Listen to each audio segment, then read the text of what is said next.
Mick and Sam, taking you to Jungle Land. Bengals pride, it fills the air. Every week we're always there.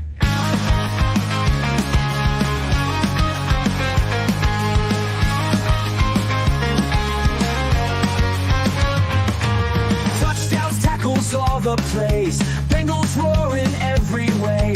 Stories, news, and game recaps. Jungle Juice, we bridge those gaps. Welcome to the Jungle Juice. Mick and Sam, let's break it loose. Cincinnati, hear our call. Bengals fans, unite us all.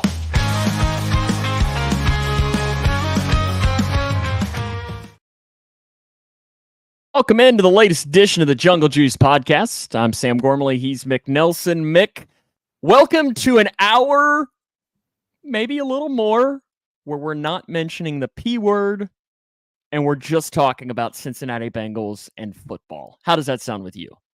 Yeah, sounds like a good time. Yes, we're not even mentioning anything. It's just going to be nice to just have an escape and talk about anything but what has been going on in the last 24 hours, and we don't really care about what anyone thinks about that. But on the show today, Mick, there's a lot of news to get to. Trade deadline when happened, and the Bengals actually did something, which is wild. Yeah. We're going to talk about that. Injury bug continues to hit the Bengals. We're going to update on a couple of IR stints that have been pushed onto the Bengals as well. We have got a lot to get to. There is a new start time for next week's Bengals-Chargers game. And then you've got Bengals-Raiders recap. And then, Mick, a massive, did I mention massive Thursday night football game against the Baltimore Ravens? I mean, this is a huge game tomorrow, and it is a very interesting game. And it could be a really, really, really good football game like it was, a month ago when the Bengals hosted the Ravens and were one snap away from winning the football game. But we'll talk about that as well. Remember to follow us on our social media channels. We're on Facebook, YouTube. We're also on Twitter and favorite podcasting platform as well. Make sure you subscribe there and give us a 5-star rating so more people can find our show. But Mick, let's start it off and let's go. Let's just jump right into the trade deadline. It's the biggest thing that happened yesterday. Everyone's eyes were on it, and it started off early for the Bengals on trade deadline that they actually make a trade and they pull down Khalil Herbert from the Bears. Yeah. I was a big fan of the trade. Now I know that I think fans were looking for an interior defensive lineman, an edge rusher, a corner, maybe a wide receiver, but the need for a running back came pretty apparent after the game on Sunday against the Raiders. Zach Moss is out for the season with a neck injury. Correct. Yep, Zach Moss out for the season. The rest of the depth at the running back position behind Chase Brown was problematic. You had Travion Williams, a guy who's been largely a special teams guy. Maybe he's in on the occasional third down over the past 5 years. I think he's had 69 career carries. 69, nice. Well, we can't change that number. Yes, and you got to think how many of those came in games like the last game of the season last year, or a couple of years ago when the Bengals were resting guys. Like I would love, and I probably should have gone back and found out how many meaningful carries Travion Williams has had in his career, and it's not a lot. Yeah, and then you had Kendall Milton, undrafted rookie out of Georgia, as the third stringer or fourth or whatever you want to call him. But yeah, it's the move for Khalil Herbert. I think that it definitely kind of fills the Zach Moss void. I think, based off of what I've seen from Khalil Herbert over the past 4 years, he's more of that downhill, in between the tackles type of runner. I think that he's a little more explosive than Zach Moss is. The explosion numbers are pretty good. I mean, in 2022, he had a really, really good season, and albeit in more of a role capacity. He wasn't a bell cow by any means, but he didn't have like an insignificant amount of carries. So yeah, I mean, he averaged 5.7 yards per carry in 2022, 3.67 yards after contact. His average breakaway yardage rate 28.3% over his career. Chase Brown is 26.8% so far this season. So you're seeing the the Bengals going for more dynamic, explosive running backs. And yeah, I think that this trade was a good one, especially if you're giving up, like, I don't know, a future Jeff Gunter or a future Wyatt Hubert. White Hubert. That's a good one. Mm-hmm. A future Auden Tate, even though Auden Tate did, he had like one season where he did a little bit. Mm-hmm. So yeah, I thought it was a really good trade. I like Khalil Herbert a lot. Hope he gets integrated into this offense, fairly quickly. So, yeah. I did appreciate too, and I'm not just saying this because Leroy, who I know Leroy is a Bears fan too that is commenting. So when he puts stuff in about Herbert, he can at least bring something that makes sense. He says felt it was good for both teams. Bears have depth at running back and hadn't used Herbert all season, which is true with DeAndre Swift and Roschon Johnson. Yep. This was a good move for both sides, and you could tell Herbert was really excited too. I mean, he was at practice yesterday. He got traded that morning, and he was practicing last night. Like, he clearly got on, like, the first flight from Chicago to Cincinnati, and he was ready to roll and get integrated into this offense. I think he's going to be wearing 34. But I'm just really interested, and you heard Joe Burrow talk yesterday in the Bengals press conference they were asking, like, how much can you actually expect from this guy that literally, you're not playing on Sunday. You're playing tomorrow. Yes, you're playing Thursday night football. He showed up 20 or 48 hours before they were supposed to play a game. Like, how much can you actually expect from a guy? And I know Joe Burrow said pretty much is that if he has issues, he could just look at Joe Burrow and Joe Burrow will tell him what to do. Like, there you go. It's just like it's not necessarily going to be that he's going to know the playbook. They're more just going to say, "Hey, block." I mean, there's not going to be anything with it. We're also only 2 years removed from Baker Mayfield being traded to the Rams and then playing a Thursday night football game against the Raiders where he had to be the quarterback and learn a playbook. And he actually ended up winning that game against the Raiders, which was really fascinating to see. But I think that I think with the running back position, I think it's probably a little bit easier than most positions to maybe integrate a little bit quicker into the offense. If you're trading for a defensive back, there's definitely, different teams. You have different coverage schemes, different ways of communicating those schemes. I think it's the same thing with the offensive line, probably the same thing with the receiver group. But with the running back position, I feel like it's probably a little more simple or a little bit easier for them to get started in the offense a little bit earlier. So I guess we'll see, how much he is factored into the game plan on Thursday. Okay, let's do 10.5 over under snaps. Under. Is that a good number, do you think? Or do you think I'd say probably like 7 to 8. Okay. So you would set it at 7.5? Maybe even 6.5. I don't know. Okay. It kind of just depends on game script, right? And where the game goes. And we'll talk more about the Ravens game as well a little bit later on. Maybe we can revert back to this because the Ravens are a yin and yang defense. They're really good at one part and they're really bad at one part. So we can come back to that here in a few minutes. The lack thereof of other moves to the Bengals. I think it came out Azeez Ojulari. The Giants were wanting a late 4th or an early 5th. Would you have done that if you were the Bengals? Because you got to think a late 4th, early 5th. I don't think I'd do it. I don't think I would have. If you would have had another year, that price probably would have been higher. Maybe you think about something like that, but I think for 8 games, I just don't know that you can necessarily afford to have given up for Ojulari that. Yeah, I mean, you got to think, when you're looking at the cost-benefit analysis of trading a late 4th or an early 5th for Azeez Ojulari, you are essentially giving up what I would say is probably a second stringer who is going to be on the team for 4 years. Mm-hmm. For a guy to be on your team for 8 games. And obviously no other teams, I don't think any other teams bid on that either. I think that was probably too high of an asking price from the Giants from the get-go. And I like Azeez Ojulari, but if you look at the PFF grading, it wasn't that good where you should be giving up that much for a player like him. So yeah, I just don't think the asking price was essentially worth it. I had another point, but I lost it. But yeah, that's where I was getting at. Let's get this. Jason asked a question. Why would you not deal T. Higgins? I hope they plan on signing him and not letting him go and gain nothing positive for the team. Well, here's the reason why they didn't trade him. For one, he's hurt.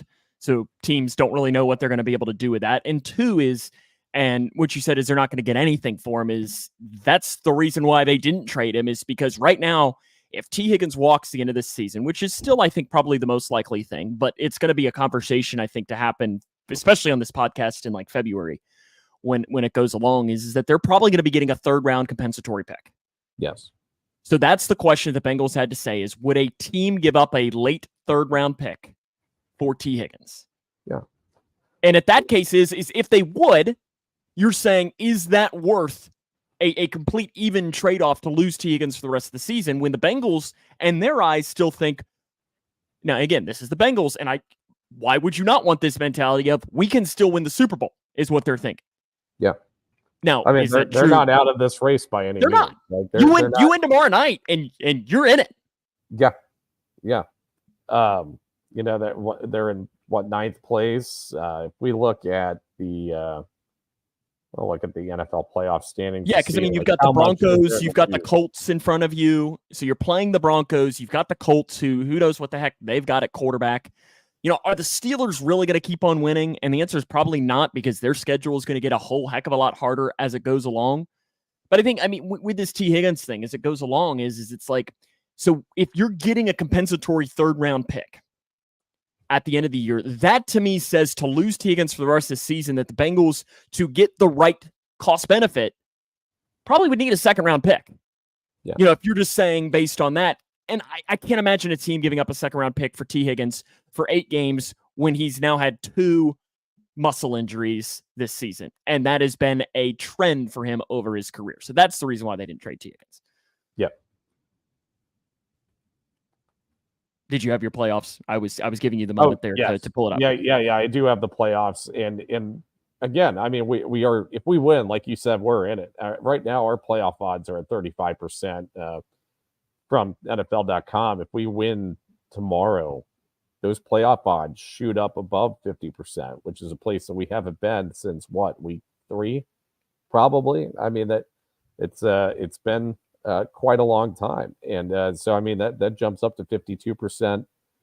Even if you lose, you're going from 35% to 27% playoff odds, which it's a little bit of a dent, but it's not enough for.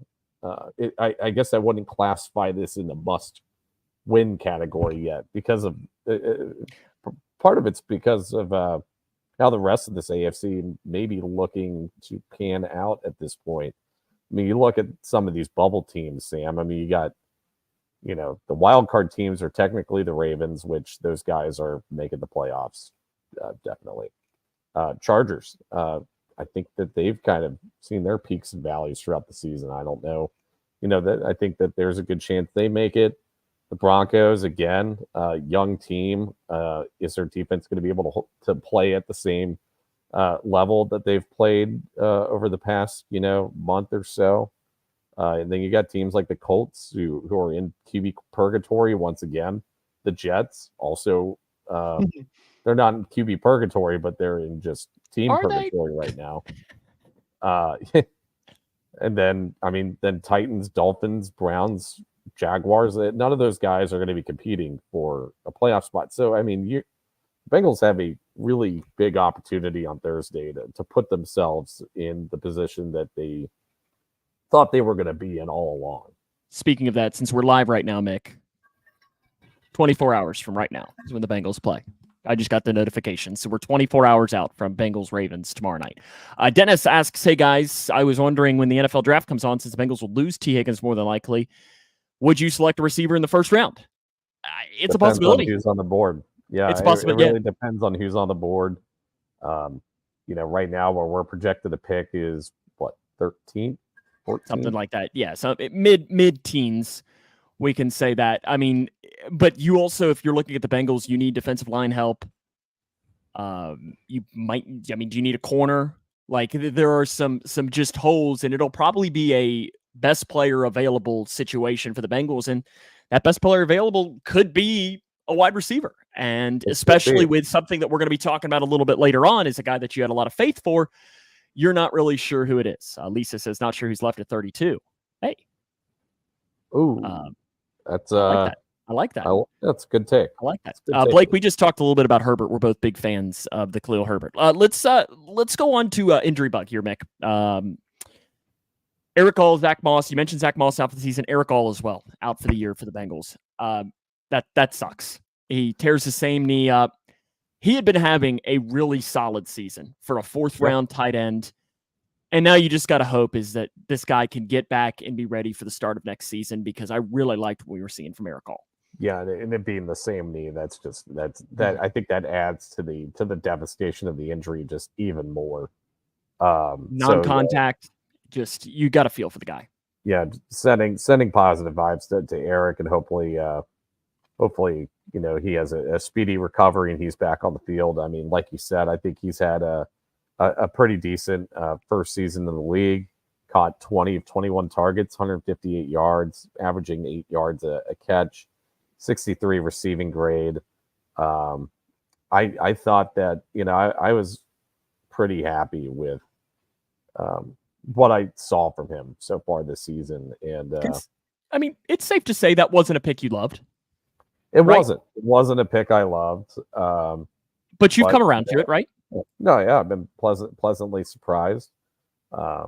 Proves that we're not, 100% right on our draft evaluations. And I was. I was all in on Jermaine Burton, which I feel like we might want to talk about that a little bit too. Yeah, I think that can come up here on some things that we didn't like from Sunday's game. And then let's quickly. Wasn't a whole lot in that. It wasn't a whole lot in that category. No, there's a couple of things to discuss, but then also some other news to finish off our news segment. Bengals Chargers has been flexed to Sunday Night Football next week. So the Bengals get kind of an extra bye week here this week. That's the one pro to the Thursday night, is that you get a long weekend. So I know teams kind of refer to this as an extra bye week before you go on the road in LA. First trip back to SoFi. Then something happened. We don't need to talk about what happened. And you get it on Sunday Night Football, which I guess I just really wasn't expecting it. It makes kind of sense because we both did our schedule predictions a few months I think we both said Bengals Chargers would be a primetime football game. Burrow versus Herbert. I mean, it makes sense. Both teams are around in playoff position right now. I mean, the Chargers right now occupy the 6th seed. We're around the 9 seed. Nice. Again, two references to that. Anyways, yeah, I think it's a good flex to put in the Sunday Night Football. And I'm excited to see Burrow versus Herbert on the national stage. Joe Burrow's return to SoFi Stadium as well. It's another storyline. Last time he played there was that fateful day back in February of 2020. Don't make me mute you. Don't make me mute you. We don't need to talk about that. We're talking about back in SoFi Stadium. Mick, I will mute you right now. We're done. We're talking about good vibes right now. The Bengals just beat the Raiders. We're not talking about negative. The Super Bowl. We don't need to talk about that. I don't need to cry. We've had enough tears. How about we talk about Bengals Raiders? Let's get happy again. Let's do it. Bengals beat the Raiders, destroyed the Raiders on Sunday, a game that was never really in doubt. They scored the opening touchdown, and then the Raiders came down and scored, and I think everyone was like, oh, gosh. Here we go again. The defense can't do anything, and then from that point on, it was really never in doubt. overall team PFF grade, Mick, an 81.5. It was the highest overall PFF team grade for the Bengals in a single game in over 2 years. The highest since the Panthers in 2022, which was kind of a similar game. Panthers might have been a little bit more of a domination. Free game that we had at Paycor, honestly. I mean, other than the Browns last year. Yeah. So it was nice to see that. Passing again was great. Joe Burrow had a phenomenal game. Highest passing grade of the season for the Bengals, 89.7, highest since the Bills last year. I mean, you look at Joe Burrow, second game with 5 touchdown passes this season. But we can talk about Burrow, but shockingly enough, Joe Burrow passed for 5 touchdowns, and he doesn't deserve to be the first person we talk about, Mick. Who deserves to be that person? Trey Hendrickson? Oh, in terms of the good? Yes. Yeah. 4 sacks, 3 hits, 2 hurries. Make a pass rush win rate of, we're going to drop it again, 69%. Wait, I thought I had 40%. I had a pass rush win on PFF. It said 69%.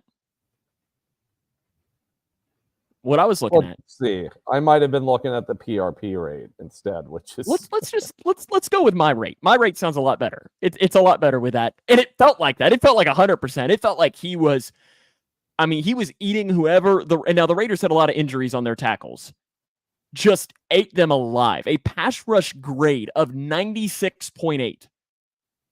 To say that's elite, Mick, is an understatement. Yeah, I see a win rate of 40%. I saw 69. So let's go. It doesn't really matter. Let's just I'll look while you talk on Trey Hendrickson. I've already looked. Anyways. So yeah, Trey was great. Like you said, 9 pressures on the day. The Raiders were having tackle issues after Colton Miller went down at some point during the game. I can't even remember, second quarter maybe. But yeah, he was just feasting on players like Thayer Munford, and I don't even know who the other guy they had to tackle is. But yeah, he was just absolutely feasting. It seemed like he was kind of switching tackles a little bit. He was switching end spots a little bit in the game, because I think he's primarily the right end going against the left tackle. I saw him go up against Thayer Munford on the right side, I feel like, a few times, and just had his way with anybody and everybody on that Raiders offensive line. Yeah, just an absolutely incredible game. The 69% was in true pass sets. Oh, true pass sets. Okay. So, which is still 69% is an absurd number when it comes to that. 40% was in just on every down. So it was both elite numbers when it comes to Trey Hendrickson. Mm-hmm. There's no question about that. Joe Burrow, phenomenal game. Again, he made the 1 pick 6, and we got to talk though about his attitude after the game. He was kind of pissed. He was really pissed after the game. And he in the third or fourth quarter where they had the 3 and out or had to punt for the first time, he comes off and he slams his helmet into the ground. Yeah. He was playing another phenomenal football game. Yeah, he had a great game. Again, we've mentioned the 5 passing touchdowns, his highest graded game of the season, his 8th highest graded game of his career. Was just playing really clean football, other than the pick 6, which I don't think was his fault at all. I think that was a missed blocking assignment by Andre Yoshevach? By Mark? Yeah, I think it was Mark's fault. By Mark. 2 big Mark would have. You know what? Mark would have made the block, I bet. He probably would have. Yes, he would have. 2 big time throws in the game, adjusted a completion percentage of 83%. All of those numbers will get the job done every single week, except for, I guess, the Ravens game in week 5. But yeah, that's it was a great game for Burrow. This has been an incredible season so far for him. And, and we talk about the frustrations, and we could talk about those a little bit. Do you blame him at all? No. I don't blame him at all. The guy is having the best season of his career, probably the best season I've ever seen but Mick, from a Bengals quarterback. he's not going to be able to throw anymore because he had a wrist injury. Yeah, where are the wrist injury people at? He's going to have to retire. Did you not know that? How many 5 touchdown games does he need to give you? 17. 17 needs to throw 85 touchdowns. Correct.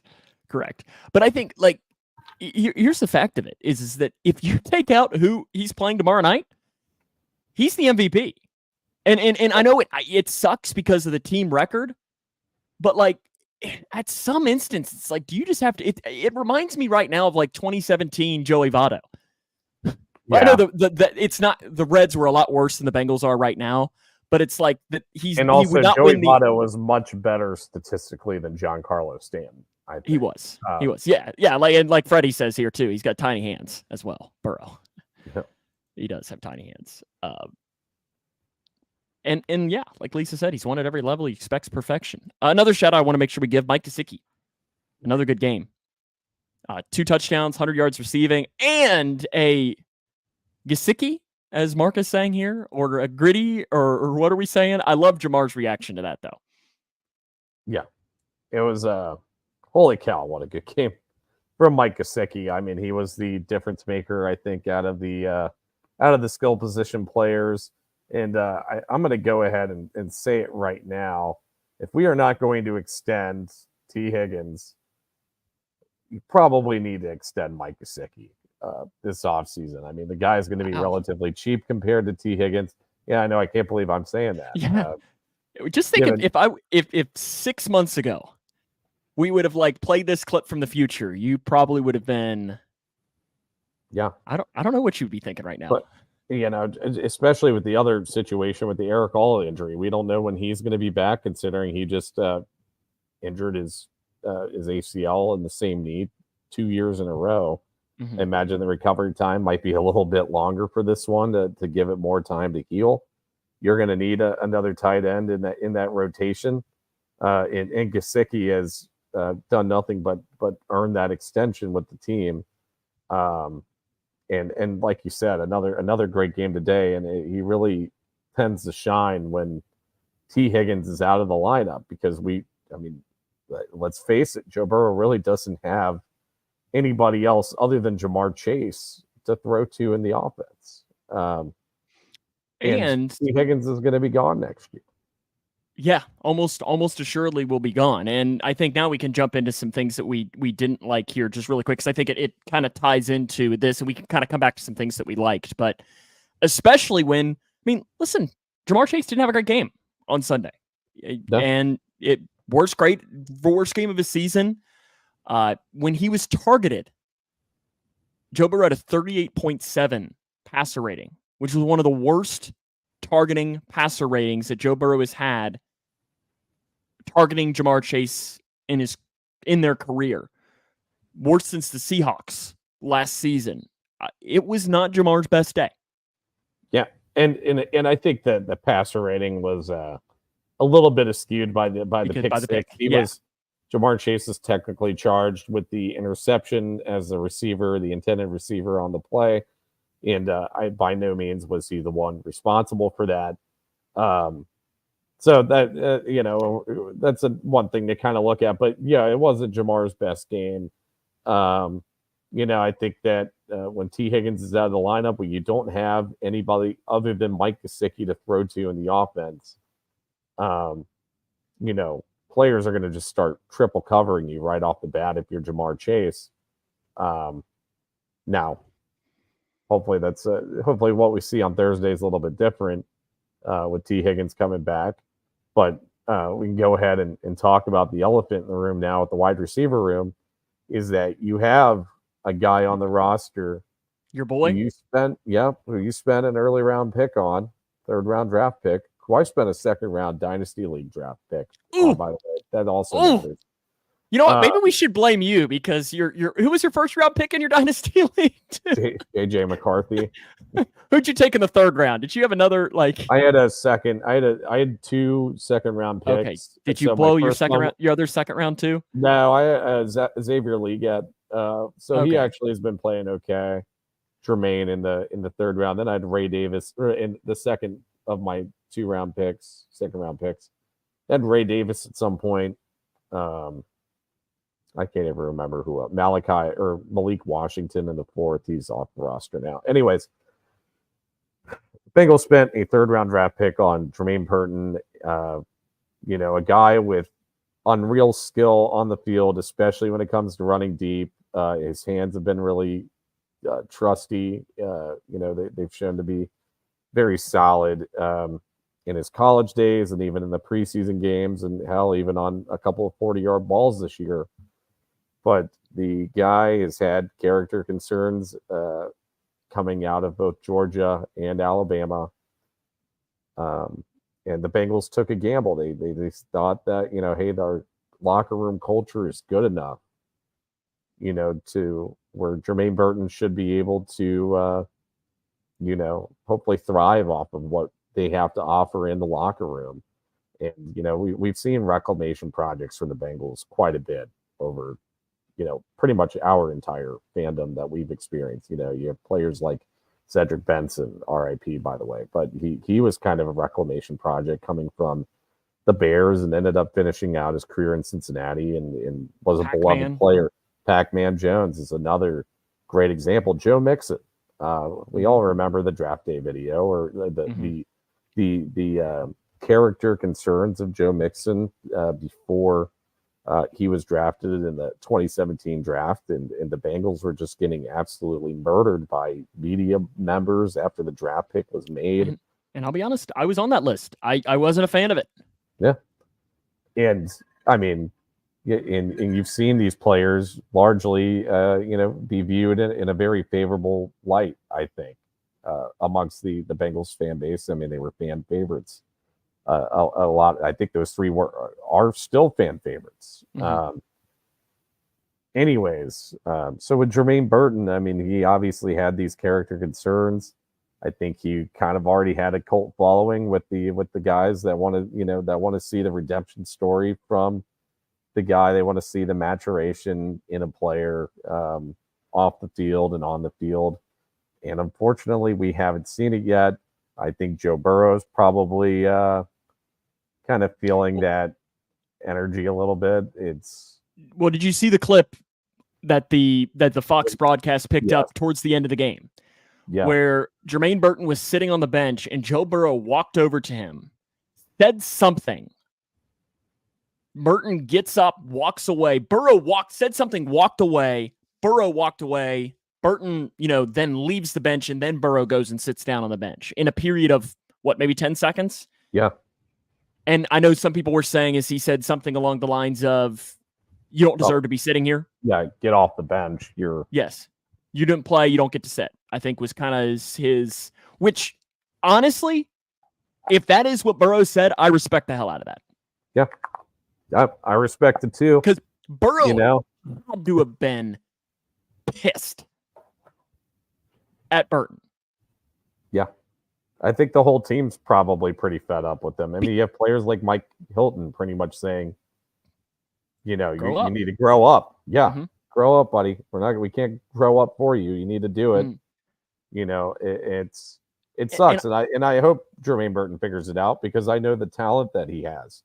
And I know that, and I think he does really love playing football and loves being a wide receiver. And, it's just, there's a lot of maturity issues, with him currently. And, the Bengals can only give you so much, positivity and culture, in that regard. Sometimes, hopefully it's not the case with Burton. Sometimes a bad egg's just a bad egg, it's yeah. And I think part of the issue was, and especially for Burrow, is all week, what were you hearing, Mick? This is the Jermaine Burton game. Jermaine Burton's going to get Jermaine Burton game. He's been doing good things. Burrow stuck his neck out there. And I think that's probably what pissed him off the most, is that Burrow said, you don't make Joe Burrow look like a fool. And he did. He made Joe Burrow look like a fool. And listen, if I was Joe Burrow, I'd have been pissed. Yeah. And he was. And I want to know is how much after the game how much of that played into Burrow being ticked off. Yeah. And how much of it is just that he threw a pick six, and how much of that is that they're 4-5 and all of that. Yeah. Yeah, no, I think a lot of it, I think this has just been the perfect storm to piss Joe Burrow off. And coming from a guy that, I think we're pretty level-headed guys. All we want to do is see our team win and make the right decisions. It's just been the perfect shitstorm for Joe Burrow this season.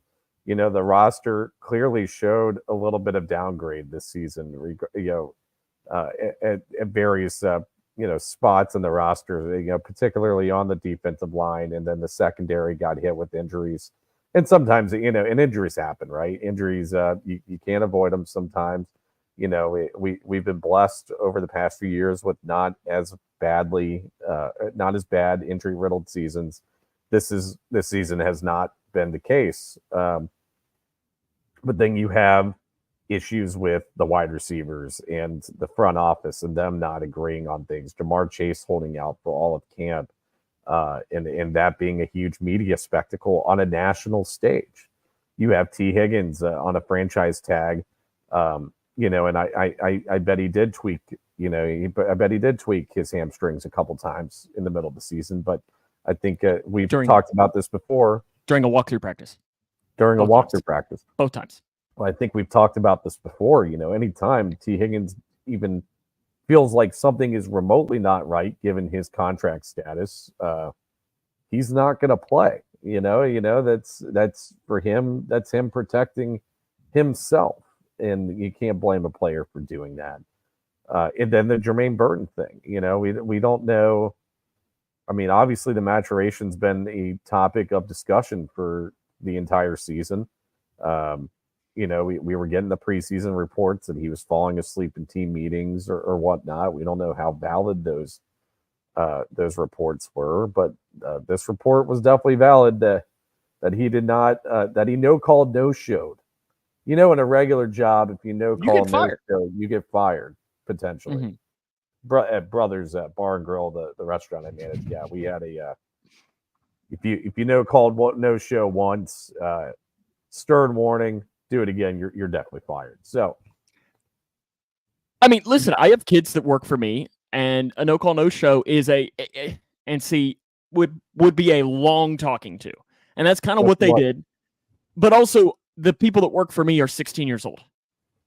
Jermaine Burton is a grown man now. Like you got to grow up. You got to grow up in the real world. It's got to happen. And I saw, Blake had the comment here. You saw Burton at the casino by himself at the casino. And we don't know that picture was from that night. That could have been from 3 months ago. We don't know that. Yeah, he was. He was wearing the hoodie. He was wearing the Bengals team issued his. Oh, okay, yeah. So well, maybe it was. It's not a good look. Definitely a recent picture of. It's not a good look. Slot machine. We don't know what time of the day that was at. Mm-hmm. Regardless, not a good look. No, not a good look. When you're in the doghouse, you got to be at. And this is, and then we can move on because we got to talk about the Ravens and so on. Zach Taylor said pretty much that's his punishment. Two-part question for you here, Mick, is do you think there was more internally that Zach Taylor's not going to say? And two, should there be more for Jermaine Burton, or do you think that this embarrassment is going to be enough to do him? And obviously, we don't know Jermaine Burton. The only thing we know is popping on the film and being like, yeah, this dude can play football. I think it depends on where this team is towards the end of the season. Say we go on a losing streak, we are probably not going to make the playoffs, and at that point, you're doing talent evaluations throughout your entire roster, and you need at some point to do a talent evaluation on Jermaine Burton in an NFL game, a real NFL game that's not a preseason game, with a significant snap share. But at the end of, but on the other side of the coin here, if Jermaine Burton continues these, if you want to call them antics, that's not fair to the other guys in the locker room who have shown up to practice on time. They've put 100% in when they're at practice, which I don't know if Jermaine hasn't done that when he's at practice. Even a guy like Kendrick Pryor. Yeah, a guy like Kendrick Pryor. You've got Trent Irwin still there. Charlie Jones, we still haven't seen much of him. We can talk all the shit on Yoshibash as much as we want. I think we can all agree, we can both agree that he's been a disappointment this season as the number 3 receiver. Now he's been a good red zone target, but that's about it.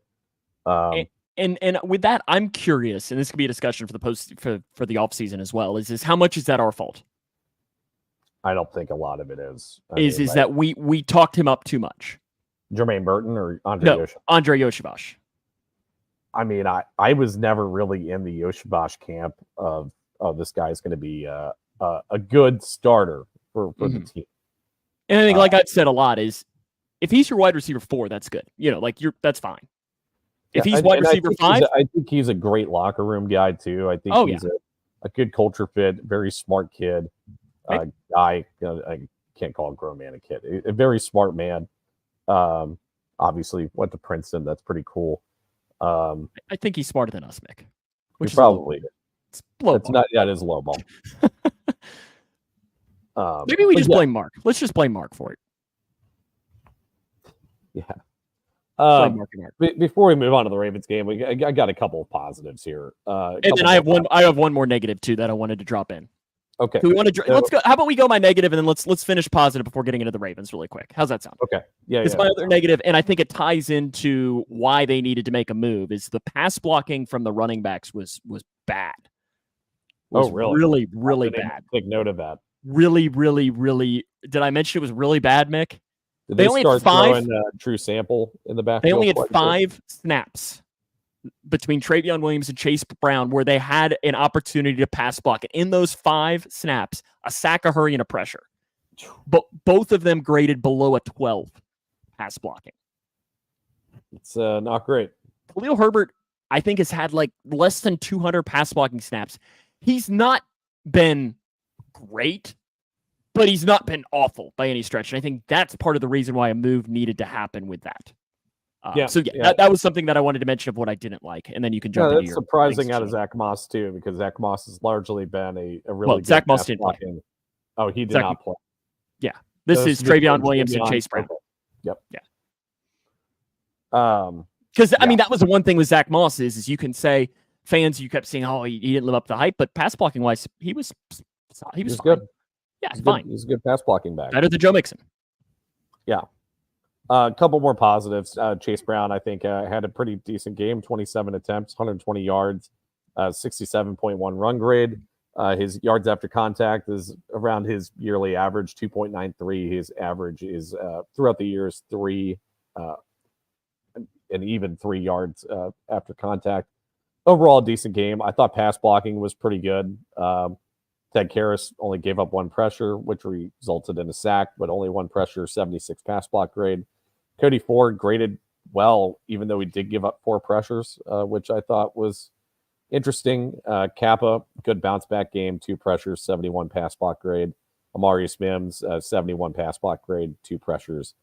And then the other guy I want to talk about is Mike Hilton, which Lisa already mentioned. She already beat me to the punch there. But Mike Hilton has been, he's been stellar all season, and that trend definitely continued on Sunday. 3 run stops in the game. He didn't have a lot of run defense snaps. 87 run defensive grade, 84 coverage grade, gave up 3 receptions on 3 targets for 11 yards. I thought Mike Hilton was incredible in this game. The biggest thing to me is, and I think we were both terrified going in, is Max Crosby. Got a pal up here, by the way. Mike Perrin. This is one of my Penn Station buddies. Also, we call him Leg. Leg, I actually went and got Penn Station today because I wanted some. It was delicious. But yeah, thanks for watching. Max Crosby was a non-factor. Really for the most part. Just didn't really even need to think about him for the most. I mean, he had a couple of tackles, I know, but they did a really good job on him for that offensive line, and that is a good sign moving forward. Okay, you ready to go into the Ravens? Let's do it. Ravens tomorrow night, Thursday night football on Prime. Let's hit up an injury report really quick for both of these teams, though, Mick. For the Bengals, Orlando Brown, B.J. Hill, questionable tomorrow, which is a decent sign that they will play. T. Higgins, Charlie Jones, doubtful tomorrow night. So probably not going to have T. Higgins again. Probably not going to have Charlie Jones. Not Charlie Jones is a massive loss. T. Higgins, though, it's one that you probably wanted for a game like this, but at least Mike Gesicki made you feel a little bit better with how he played. But then again, Ravens defense, Raiders defense, little different when it comes to that, but kind of not really. We'll talk about that as it goes along. For the Ravens, Isaiah Likely is out. But the Ravens have like 35 other tight ends, so I don't think it really matters. So you still got Charlie Kolar. You still got this guy that you may have heard of, Mick, Mark Andrews. Yeah. Jalen Armour Davis, who is a corner. He is doubtful. He's not a, He's a special teamer. Yeah, it's not Marlon Humphrey for them. Keaton Mitchell and Rasheen Ali, is that I don't know. He's questionable. I'm just saying that because he went to Marshall. That's the only reason. Rasheen Ali. Keaton Mitchell, though, questionable. Him being out, that could be something to at least keep. But then, oh wait, that's right. Derrick Henry's still a thing. And also, Keaton Mitchell hasn't played this season. Yeah. So, injury wise, the T. Higgins thing is going to be something to keep an eye on. Yeah, it definitely will. Rematch gets the Ravens. We were in an absolute dogfight with them back in week 5 at home. It was a great game to watch in person on TV, however you were watching it. It was an incredible game to watch. Burrow absolutely went off in the last game. 5 touchdown passes, I believe, or 5. Here, before we get into the game, I want to hit you up with some divisional stats here. Some divisional primetime road game stats. Since 2019, Mick, the AFC North is 2-11 in primetime road games. So this is in primetime divisional road games. The AFC North is 2-11 since 2019. The road team has lost 7 straight on Thursday night. The last time the road team won an AFC North divisional road game was 2015 on Thursday night. Here is the stat, Mick, that just honestly ticks me off. In that 13-game stretch since 2019, the AFC North is 2-11. The Bengals have had 1 divisional primetime game at home. The Ravens have had 5. Well, and the Bengals have had to go on the road now. This will be the 6th time. That is horse crap. Now, we do get a home game. Okay, 6-2. Yeah, okay. But how is that a thing? How is that a thing? Like, and this will be something we'll have to discuss in May when we do the schedule. And I almost need to make a reminder to remind us when we do our scheduling thing. That is some BS. That's some BS. There's just no other way to put it than that. And it's not like the Bengals, in that 5-year stretch. Let me think, Mick. Who are the AFC North teams that have made the Super Bowl? Us. Okay. Who are the other ones? Oh, wait. That's right. In fact, I think of those AFC North teams, I think one of them hasn't even won a playoff game in that stretch. Oh, wait. That's right. That's the Pittsburgh Steelers. Okay. I'm off my rant now, Mick. I'm going to calm down. All right, let's get to brass tacks here at the game, Yes. Sam. No more complaining. We're going to complain. Ravens are having a really good year, especially on the offensive side of the ball, where they are just ranking towards the top of the league in all of PFF's metrics. I think they are the number 1 offense in the league as a whole. Lamar Jackson is most assuredly backing up his 2023 MVP season with, I would say, a 2024 MVP season. He has played that good, 68.2% completion rate, just under 2,400 yards passing, 20 touchdowns, 2 interceptions, also has 505 yards and averaging 6 yards per rushing attempt on the ground. We've shown an inability to play against these scrambler, more athletic types of quarterbacks this season with Lamar, Jaden Daniels, Jalen Hurts had a really good game against us a couple weeks ago. I mean, how they try to combat how good Lamar Jackson's been playing over the past really 2 years is going to be key in this game. Yeah. I am intrigued. Lamar did not practice yesterday with a knee injury. He practiced full today, but he was listed as a knee injury. That could mean anything. Yes. You know, that could mean he had a stiff knee. You know, and it's just like, hey, it's week 8, short week. Lamar, you don't really need to practice. Or that could mean that he's got a little something there, you know, and maybe that does make him even, I mean, because if it even makes him that much less dynamic, that could be the difference between this defense maybe being able to figure it out. But I know when we talked last time when the Bengals played this, we talked a lot about the Lamar under pressure stats. So I went back and I followed this up, and it is interesting because there's 2 different aspects of the pressure thing, and you see where the difference is. So when pressured,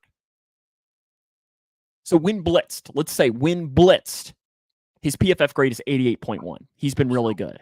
But when pressured, 47.8% completion percentage. So that's the biggest thing with Lamar, and it is the main reason the Bengals lost that game when they played him a month ago, is that if you're going to blitz, you sure as hell better get to him. Yeah. And the Bengals were bad at getting to, I mean, I'm thinking just off the top of my head, I didn't count it up. I'm thinking of like 3 or 4 plays where he was Lamar and broke out of sacks in the backfield. And that, to me, is the key of tomorrow night's game. You have got to bring him down when you get the chance. You do that, the Bengals can win this football game without question. Yeah. No, they definitely can. And I think that their pass rush should fare a little bit better. Trey Hendrickson, I think, was playing banged up in the Week 5 game against the Ravens, and I think it definitely showed. I mean, he's been the number 1 source of pass rush on this team, and not by any close margin either. And probably number 2, and probably number 3 as well. Yeah.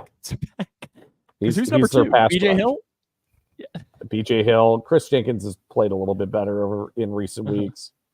And Miles Murphy actually showed some signs against the Raiders, albeit against a pretty dire tackle situation that they had. But maybe that's maybe it's a good sign that Miles Murphy is starting to fully get healthy from his midseason or early season injury. So yeah, I think that's one thing to take note of. Ravens have another guy in the NFL who is also the best at his position right now in running back Derrick Henry, averaging 6.3 yards per carry, has already eclipsed 1,000 yards rushing and has 11 touchdowns on the season.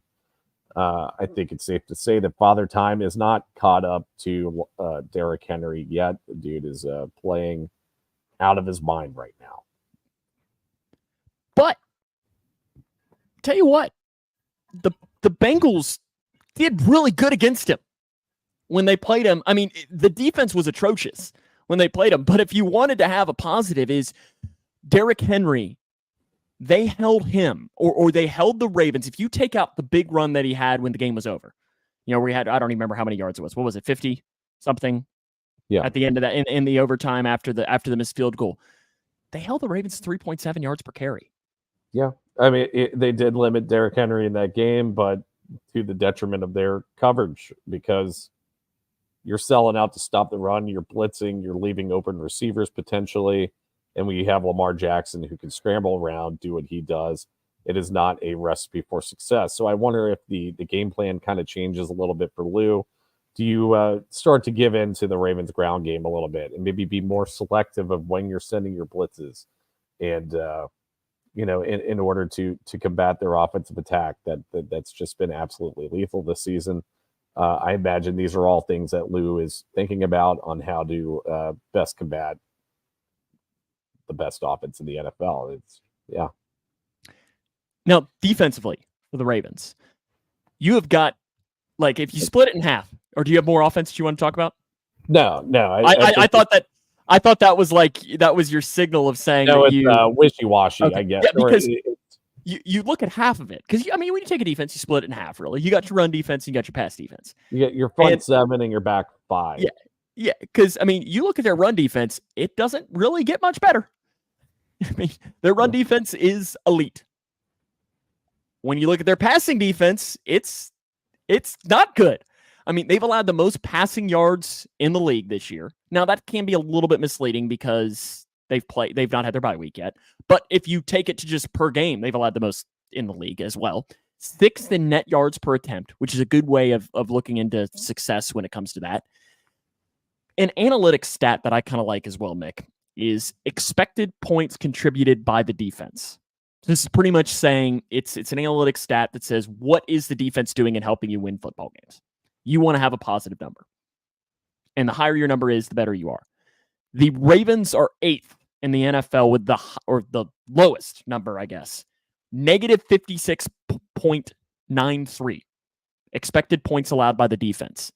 Just ahead of 9th place at 56.59, the Cincinnati Bengals. These defenses are pretty much identical when it comes to that. But diving further into it is you see with that stat, they're 8th worst in the league, but they're 2nd in rushing defense when it comes to that, and 2nd worst in pass defense. I mean, they're worse than the Panthers in pass defense and expected points allowed. The only team worse is Jacksonville. I mean, This is a game where you look at Joe Burrow, like Lisa says, you look at Joe Burrow and you say, boy, it's time to show off why you think you should be the MVP. It is. And especially with one of your best receivers, one of your best offensive weapons down probably for this game in T. Higgins. It's a lot's going to be riding on Joe Burrow again in this game. And not to mention, and like I just mentioned, he's down a guy. He's down one of his best guys. I agree that the Ravens coverage unit hasn't been great. Their front 4, their front 7 has been really good with players like Odafe Owe, like Kyle Van Noy. Those edge rushers have solid numbers throughout the season. They're not like a TJ Watt or a Trey Hendrickson or a Myles Garrett, but they are both 2 very solid edge rushers. Nnamdi Madubuike, also in the interior defensive line, has played pretty decent this year. You got linebackers, Roquan Smith, Trenton Simpson. It's just, even though the coverage unit hasn't been great, they do have a good front 4 to try and combat in battle with. This is a Joe Burrow game. I mean, this is going to be one of these games where, for one, Amazon Prime is probably saying, thank goodness, finally. We're going to get people that are actually going to watch this game. Bengals game on Thursday Night Football. We don't need to talk about what happened that night. But Joe Burrow did bring it up, and he kind of made a point. And I guess I processed it, but really hadn't thought that much into it. But how the NFL is kind of now, there were 2 games this year that they scheduled at the same time slot as a massive one of the biggest injuries of last season. Joe Burrow Thursday night going back to Baltimore on Prime, and Aaron Rodgers Monday Night Football. First game of the season. Coincidence? I don't know. Probably not. But again, can I get angry about my AFC North stats again? 13-game stretch. Bengals have gone on the road. This will be the 6th time now, Mick. And they've had one game at home. And that one game, remember when it was? Night game at home. Primetime. Steelers 2020. Correct. And what was the one thing about that other than Ryan Finley becoming a legend? It's going to go. It was limited. So the Bengals really have not had a true primetime divisional road game, I think, since the Ravens in 2018? Or was that 2017? 2018. 18. Early in the season. Yep. Early in the season, right? Week 2. AJ Green, 4 touchdowns in that game. Yep. So it just doesn't happen very often. Anything else you want to jump in, or you want to jump into some picks here? No, I think we covered everything that we need to cover. So Prime is going to be where the game is. I know locally it'll be on, I believe, channel ABC. If you're in the Cincinnati area or if you're in the Baltimore area, you can watch locally. But if not, watch on Prime. Al Michaels and Kirk Herbstreit will have the call. Cleet Blakeman will be the official. That's a friend. That's a familiar name at least. Bengals 8-7. Some notable games. 2023 home opener last year against the Browns, or 2023 opener against the Browns last year, rather. Oh, The Titans that's not great. Titans playoff game. Good game. Ravens home 2021. Joe Burrow was pretty good that day. He was okay that day. Just threw for 500 yards. No big deal. Yeah, just casual numbers. And the Texans playoff game in the 11-12 season. Which one? The game that happened January 2012. Okay, so the 2011 season. Yeah, the shellacking Texans playoff game. Raiders 9-5. Or Ravens 9-5 in that stretch. This year, though, Clete Blakeman averaging calling 16 penalties a game. Home teams, though, just 3-5. Does that mean anything? Probably not, but at least something to mention. You want me to make the pick first, Mick, or you go ahead. Baltimore 31-27. You're a little bit kinder than me. I just don't see this being a very good game for the Bengals. Like you said, historically, AFC North teams, division battles, Thursday night football, the away team has been at a major disadvantage. Bengals are without T. Higgins in this game. Unfortunately, I think this is going to be an ugly one. I'm going to go 38-14 Ravens. Good Lord, Mick. Yeah. I know you're in a dark place, but my goodness. I am going to be a very sad man if in I guess it'll be, from when we're recording this, 26 hours, if it is that bad. Wow. Yeah, I agree. Good grief is right. Wow. I hope I'm wrong. I hope I'm wrong every time I predict a game like that. Wow. Yeah. I don't know that I ever remember you predicting that bad of a loss, though. It's been a while. Wow. What is the spread? 6.5? Yeah. I don't even know. That would be my assumption as to what it is. Ravens 6.5. So you're taking them to cover. I guess I'm not taking them to cover, but I probably still will bet them to cover because I bet the Raiders to cover last week. And you know what? If I have to throw my money away each week for the Bengals to win, I'm more than willing to do that. Lisa, low scoring, 21-17. Good guys win. I hope you're right. Because the Bengals win that. Too. Bengals win that tomorrow night, then that is. And I was thinking about this too. That's one of the biggest wins of the Zach Taylor era. Yeah, it's a huge win. And regular season wins. And in terms of, your playoff probability if you win this game, I mean, I don't know if they'll have a bigger game this season than that. Because here's the thing. You win, and I say this because, and I'm talking, window-wise. There is at least a window to still win the division. Now, that window is very small. But if you lose this, it's shut. You're a wild card team, best case scenario. Yeah. But you win this, there's at least a window. Yeah. And they have a lot of division games coming up too. I mean, you're going up against the division leader twice, coming up, pretty soon here. And that division leader plays the Ravens twice too. Yeah. You play the Browns again. It's the division's still not out of reach, like you said. I'm hoping this team rises to the occasion. Just with what I'm seeing from both of these teams, I just don't think that's going to be the case. But I will be happily wrong if that ends up being the case. Yes, everyone needs to message you and say you're an idiot if the Bengals win, and I'm sure you'd be more than fine with that. Just having a bunch of messages when it comes to that. We'll be back next week. It'll be kind of a weird show next week because it'll just feel weird recapping a game that happened a week ago. Yeah. But we'll look forward to discussing that next week. Remember to follow us on our social media channels. We're on Facebook. We're on YouTube. We're also on your favorite podcasting platform as well. Also on Twitter. You can follow us along there. Any final thoughts, Mick? No, if you're traveling to Baltimore for the Thursday night game, safe travels. If you have not gone there yet, eat a crab cake for us. Bring home eat a crab cake. Bring home a win for us. That'll wrap us up for this week. Hopefully, the Bengals can pick up a big win on Thursday night against the Ravens in Baltimore. So, Mick, and until next week, Hoo day. Hoo day. Thanks for watching.